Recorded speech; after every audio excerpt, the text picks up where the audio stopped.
Hello everyone, welcome back to Spectrum classes. Today in this video, we are going to perform a lab activity related to the conductometric titration of weak acid versus weak base. So for this purpose, the weak base which we are going to take is ammonium hydroxide, that is NH4OH, and the acid which we are going to take is acetic acid CH3COOH. So for the lab activity, the glasswares and the chemicals required are beaker, measuring flask, burette and conical flask.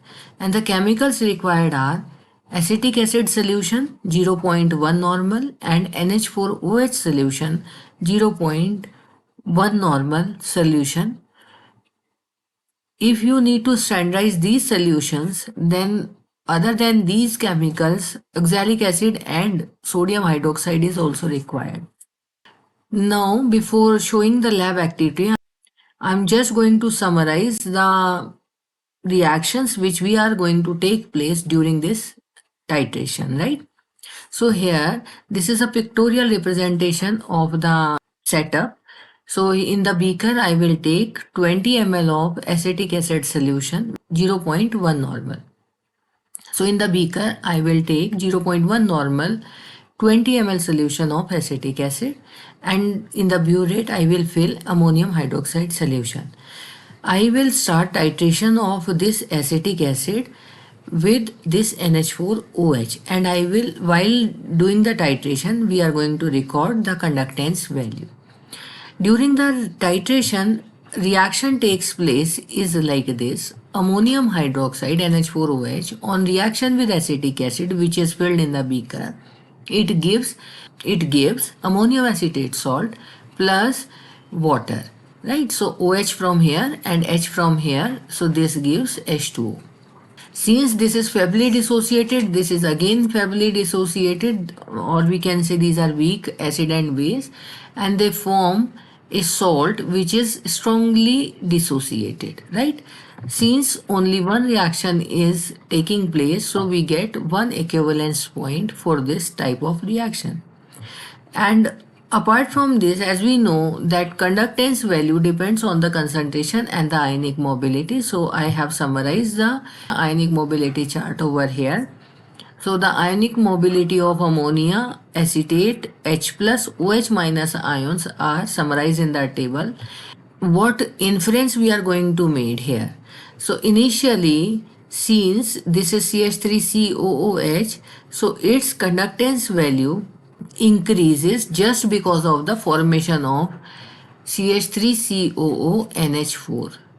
And since this is a salt and which is completely dissociable, and this is a weak acid which is fably dissociated, therefore on adding the NH4OH and due to formation of salt, so initially this decreases and then increases, right? So this decrease in conductance value is just because of the formation of buffer solution. So here this acetic acid dissociates like acetate ion plus H plus ions, and here formation of CH3COONH4.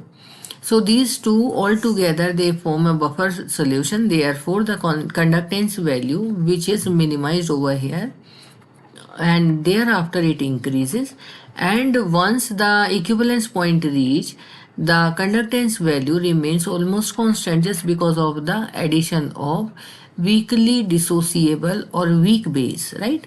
So let's see the lab activity. So here I have taken 20 ml of 0.1 normal acetic acid in the beaker which is previously washed with the same solution, and here you can see the mark, right? Into the solution to measure the conductance value.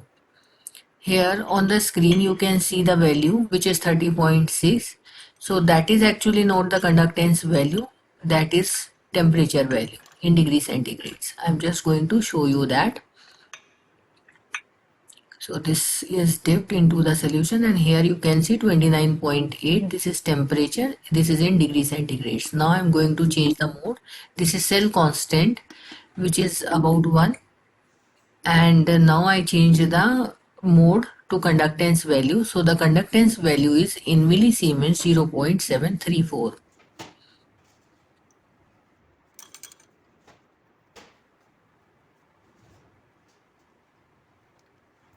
So I have added 0.5 ml of ammonium hydroxide solution from the burette to this beaker, and I am going to note down the conductance value which is displayed over there.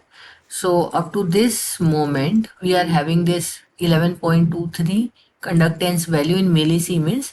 So up to this much I have added 4 ml of the ammonium hydroxide. Now I will continue the same with addition of every 0.5 ml of ammonium hydroxide.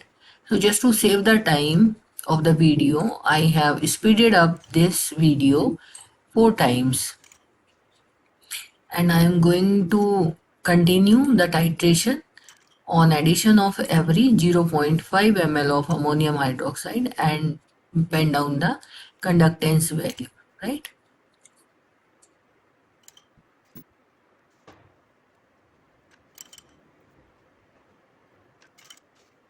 Now up to this much I have added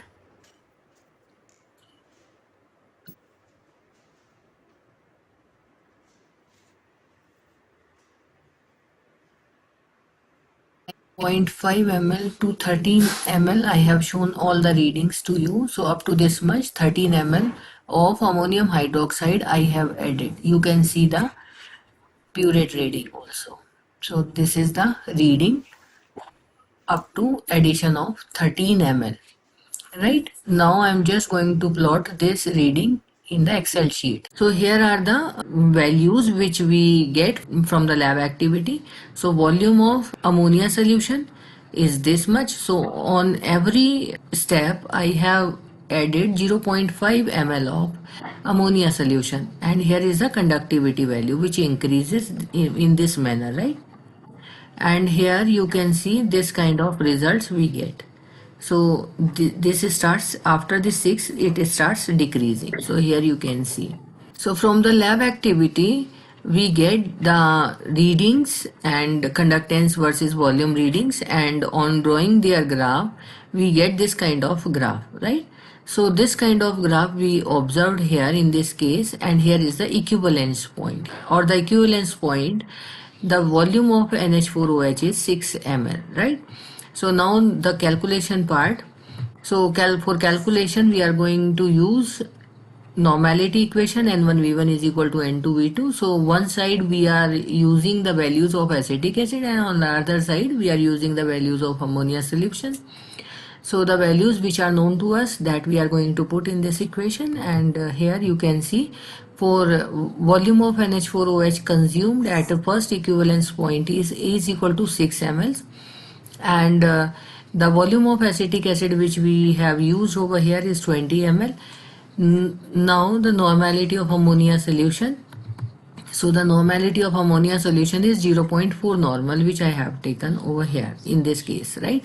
I have taken 25% ammonia solution and I have diluted 10 ml of this solution to 100 ml, right?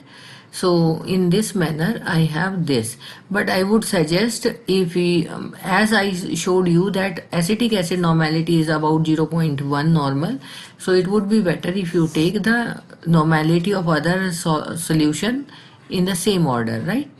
So here on calculation we are getting this, and normality of acetic acid is 0.12 normal, which is very close to the titration values, right?